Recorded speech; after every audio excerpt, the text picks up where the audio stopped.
আলাইকুম viewers, welcome to my channel food fusion by Shanta. হলো ট্যাংরা মাছ। আজ আমি ট্যাংরা মাছগুলো ভুনা করব এবং তার রেসিপি আমি আপনাদের সঙ্গে শেয়ার করব। তাহলে রান্নাটা শুরু করি। প্রথমে আমি একটি কড়াইয়ের মধ্যে 2 চা চামচ তেল দিয়ে দিলাম। এটা একটু গরম হলে এর মধ্যে আমি দিয়ে দিব পেঁয়াজ কুচি, হাফ কাপ পরিমাণ পেঁয়াজ কুচি দিয়ে দিব। এখন নেড়ে চেড়ে পেঁয়াজ কুচিগুলো একটু ভেজে নিব। পেঁয়াজ কুচিগুলো হালকা বাদামি রং করে ভেজে নিব।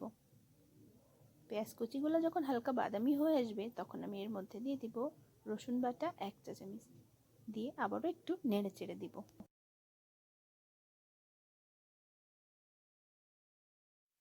এখন আমি এর মধ্যে দিয়ে দিব শুকনো মরিচের গুঁড়া 1 চা চামচ।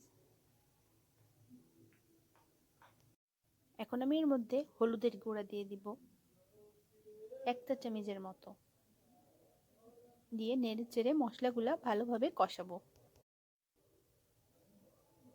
এর মধ্যে আমি মাছের তেলগুলা দিয়ে দিয়েছি। এর মধ্যে এখন আমি দিয়ে দিব কাঁচামরিচ ফালি, দিয়ে আবারও একটু নেড়ে চেড়ে নিব। মশলাগুলো কষানো হয়ে গিয়েছে। এখন আমি এর মধ্যে মাছগুলা দিয়ে দিব।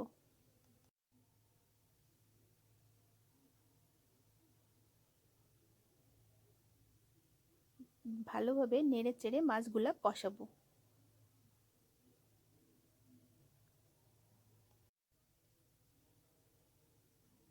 মাছগুলো কষাতে আমার 5-6 মিনিটের মতো সময় লাগবে। আমাদের দেশে একটা প্রবাদ আছে, আমরা মাছে ভাতে বাঙালি। কথাটা কিন্তু যথেষ্ট সত্যি, কারণ মাছ ছাড়া আমাদের খাওয়াটা পূর্ণ হয় না। কথা বলতে বলতে মাছগুলো আমার প্রায় কষানো হয়ে গিয়েছে। এখন আমি এর মধ্যে ঝোল দিয়ে দিব।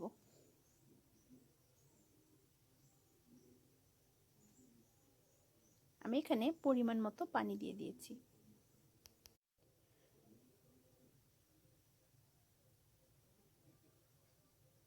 এখন একটু ভালোভাবে নেড়ে চেড়ে দিব মাছগুলা, দিয়ে চুলায় জাল করব।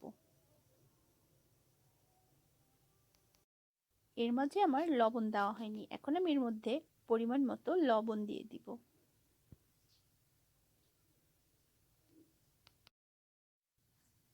লবণটা দিয়ে ভালোভাবে মাছগুলা নেড়ে চেড়ে মিশিয়ে দিব।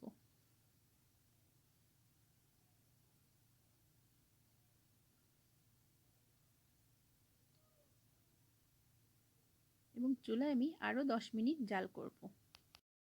যে আমি 1.5 চা চামচ জিরার গুঁড়া দিয়ে দিব।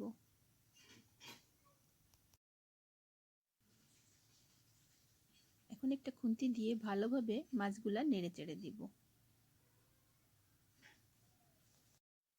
অল্প জালে মাছগুলো আমি আরো 2 থেকে 3 মিনিট চুলায় জাল করব। এই পর্যায়ে আমি এটা চুলা থেকে নামিয়ে ফেলবো। মাছের এই রেসিপিটা আপনারা ভাত অথবা পোলাওর সঙ্গে পরিবেশন করতে পারেন। আমার রেসিপি যদি আপনাদের ভালো লেগে থাকে অবশ্যই আমার চ্যানেলটি সাবস্ক্রাইব করবেন। সবাই ভালো থাকবেন, সুস্থ থাকবেন। আল্লাহ হাফেজ।